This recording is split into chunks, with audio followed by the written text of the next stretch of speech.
Señoras, señores, bienvenidos al canal Al 24 News en español.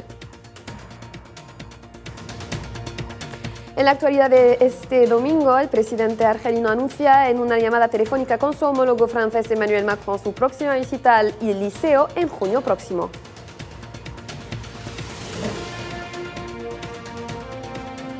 Ataques terroristas en Mali dejan a una decena de muertos. Argelia condena rotundamente la agresión.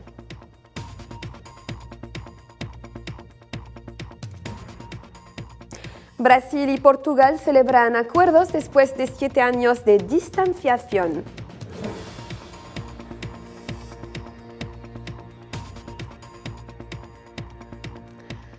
Hola de nuevo. Lo hemos anunciado en nuestros titulares. El presidente de la República Argelina, Abdelmejid Tebboune, recibió una llamada telefónica este domingo de su homólogo francés Emmanuel Macron. Según una declaración de la presidencia argelina, los presidentes abordaron las relaciones bilaterales y las formas de fortalecerlas, incluida la visita de Estado del presidente Tebboune a Francia. La misma fuente añadió que los copresidentes habían acordado la segunda mitad del mes siguiente de junio como fecha de la visita. La situación en Sudán sigue tensa y tras anunciar una tregua de 3 días con motivo de la fiesta musulmana de Eid al-Fitr, los mandos en conflicto, las partes en conflicto reanudaron este domingo los enfrentamientos. Los choques entre las dos facciones rivales han dejado hasta ahora a más de 400 personas muertas, entre ellas 260 civiles y casi 4.000 heridos desde el estallido del conflicto, lo que empujó a varios países a realizar operaciones de evacuación de sus súbditos y su personal diplomático.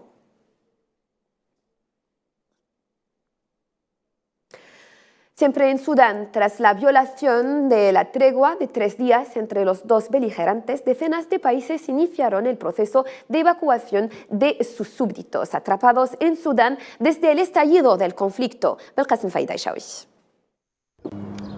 Ante la escalada del conflicto y la inseguridad que se vive en Sudán, diversos países comenzaron ya a evacuar a sus ciudadanos y personal diplomático. Entre los países que finalizaron su evacuación este domingo se encuentra el Reino Unido, cuyo propio primer ministro, Rishi Sunak, calificó la operación de compleja pero rápida. El ministro de Defensa británico Ben Wallace, a su vez, declaró que 1.200 efectivos militares de su país contribuyeron en dicha operación. Anoche el ejército británico llevó a cabo una operación de evacuación del personal diplomático británico y sus súbditos de Jartum, usando elementos de la Brigada de Asalto Aéreo 16, The Royal Air Force y los Royal Marines. Más de 1.200 personas contribuyeron a esta operación. Fue peligrosa y precaria. Sin embargo, logramos usar aviones C-130 y A-400 para entrar, recoger a nuestros diplomáticos y sus residentes y volar a un lugar seguro. Estados Unidos, de igual manera, evacuó a sus últimos ciudadanos y su personal gubernamental de Jartum este domingo por vía aérea, mientras que Arabia Saudí lo hizo por tierra y mar ayer sábado. Una de las evacuaciones más destacadas también fue protagonizada por Francia, que incluyó a ciudadanos de otros países europeos y aliados. Algunos otros países, también como Alemania, Grecia y Canadá, se sumaron a la operación de evacuación, mientras que Irlanda, la India, China y Corea del Sur están ultimando sus preparativos para sacar a contrarreloj a sus súbditos. Pese a los llamamientos al cese de la violencia, los combates recrudecen en Sudán. En Mali, 10 civiles y 3 soldados murieron este sábado, mientras 61 personas resultaron heridas en varios incidentes registrados en Bamako, según informó el gobierno maliense, que calificó la oleada de violencia de resurgimiento de incidentes terroristas. El ataque más mortífero fue perpetrado en la zona del aeropuerto de Sévaré, en la región de Mopti, centro del país.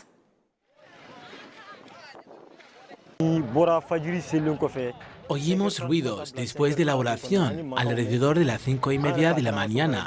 Creíamos que la tragedia ocurrió en casa. Algunas personas pensaron que un edificio se derrumbó, pero vinieron a pedirnos ayuda en la estación.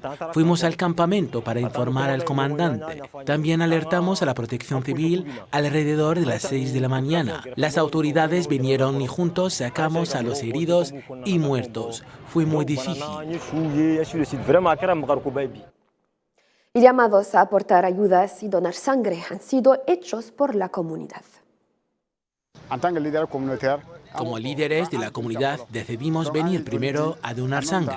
Luego llamamos a otros por teléfono que también vinieron a donar. La persona encargada de las donaciones de sangre me pidió que hiciera esta operación juntos. Me quedé para guiar a la gente en esta operación y evacuar a los heridos. Argelia ha condenado firmemente los ataques terroristas en la zona de Sebare, en Mali, ocasionando a varias víctimas entre soldados y civiles malienses. Lo hemos dicho, 10 civiles y 3 soldados figuraban entre los víctimas o las víctimas de los múltiples incidentes producidos ayer en Mali en una ola de violencia calificada de recrudescencia de incidentes terroristas pérfidos. Y en nuestro telediario de hoy abordamos igualmente la situación en Somalia, pues el ejército somalí anunció en las pasadas horas haber eliminado a una cuarentena de terroristas del grupo Shebab en el marco de una operación de envergadura que fue lanzada en varias regiones del país. Somalia encara desde hace varios años la violencia terrorista del grupo Shebab, responsable de la muerte y exilio de miles de somalíes.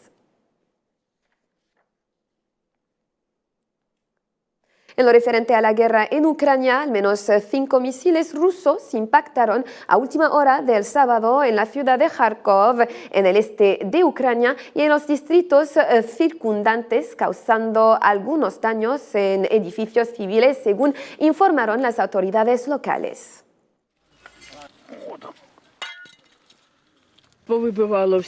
Se rompieron todas las ventanas, 2 de este lado y 2 del otro. El techo quedó parcialmente destruido. Les di a los chicos plástico para que lo cubrieran, para que el techo no se mojara en caso de que lloviera.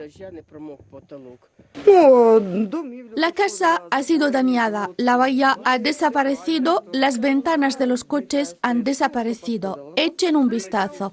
Gracias a Dios estamos vivos y bien. El niño está muy asustado. Apenas lo habíamos sacado del baño. Gracias a Dios, todo el mundo está vivo de verdad.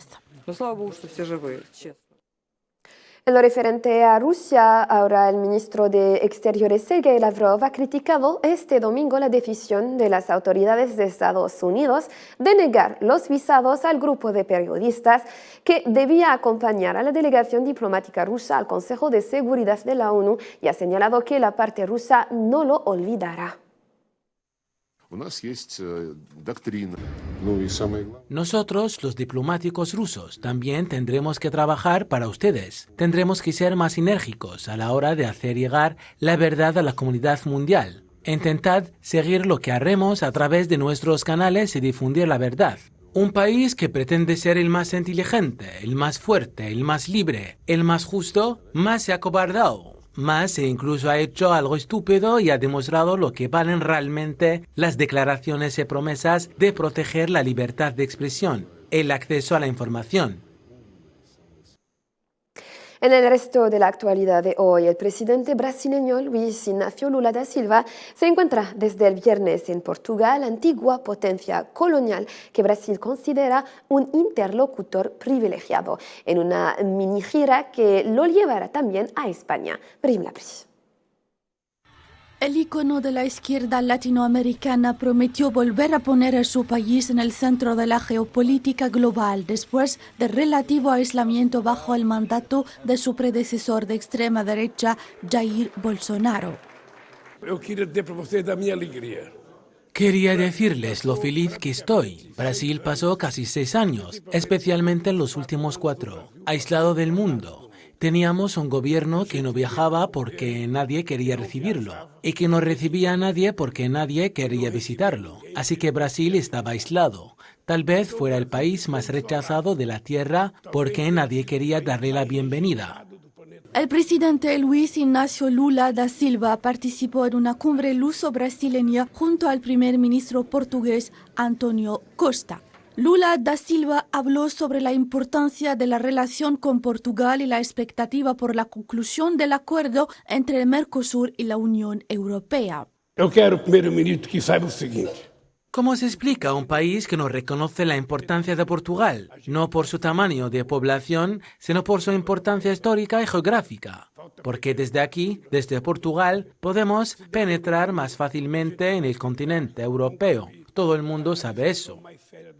Coincidiendo con la 13ª cumbre luso-brasileña, la primera en 7 años, ambos países firmaron una docena de acuerdos bilaterales, en particular en los campos de la energía, la ciencia, la educación y el turismo. Antes de volar a España, Lula da Silva pronunciará un discurso ante el Parlamento portugués durante una sesión previa a las conmemoraciones del 49º aniversario de la Revolución de los Clavales, que puso fin a 48 años de dictadura y 13 años de guerras coloniales en África. Una delegación de la Plataforma Unitaria Democrática de Venezuela, que representa a un sector de la oposición, apoyó y agradeció la iniciativa del presidente de Colombia, Gustavo Petro, de buscar mecanismos para restablecer la mesa de diálogo en México con el gobierno de Nicolás Maduro. Como la misma presidencia de la República dio a conocer, el 25 de abril en Bogotá se celebrará una cumbre sobre la situación que atraviesa hoy día Venezuela, el espacio que ha sido visto de forma positiva por los miembros de la oposición del país vecino y que tendrá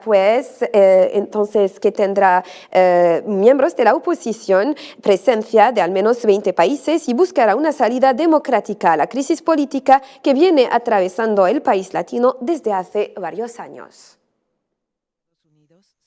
Consideramos importantísimo que de esa cumbre salga un exhorto para que las partes regresemos al proceso de negociación de México, que constituye sin duda la herramienta fundamental que tiene nuestro pueblo para salir de la crisis política, económica y social que lo azota. El miembro de la delegación de la oposición ha anunciado también que va a hacer algo muy importante.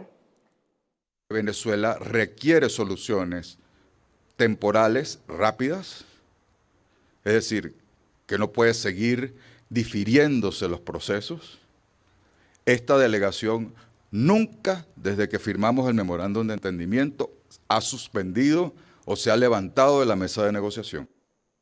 Decenas de personas marcharon este sábado contra las controvertidas reformas sociales y económicas del presidente izquierdista Gustavo Petro, que han mantenido a los grupos de oposición en pie de guerra.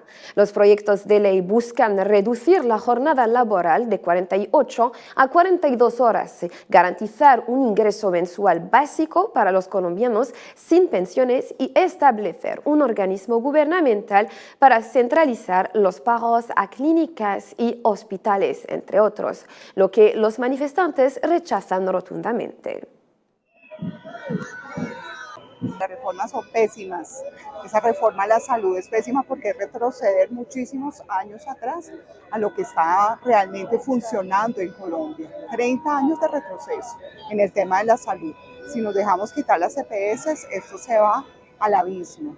Lo mismo el tema de la reforma pensional. Todo lo que están proponiendo es absurdo. Por eso estamos peleando hoy acá. El expresidente Alejandro Toledo llega a Perú luego de ser extraditado de los Estados Unidos para cumplir 18 meses de prisión preventiva. Toledo es reclamado por la justicia de su país desde 2017. Está imputado por haber recibido supuestamente sobornos por unos $35 millones de la empresa Odebrecht tras favorecerla por la construcción de la ruta interoceánica entre Perú y Brasil. Estimados telespectadores, con esta noticia pues clausuramos nuestra edición de esta noche. Gracias por la atención prestada. Un saludo.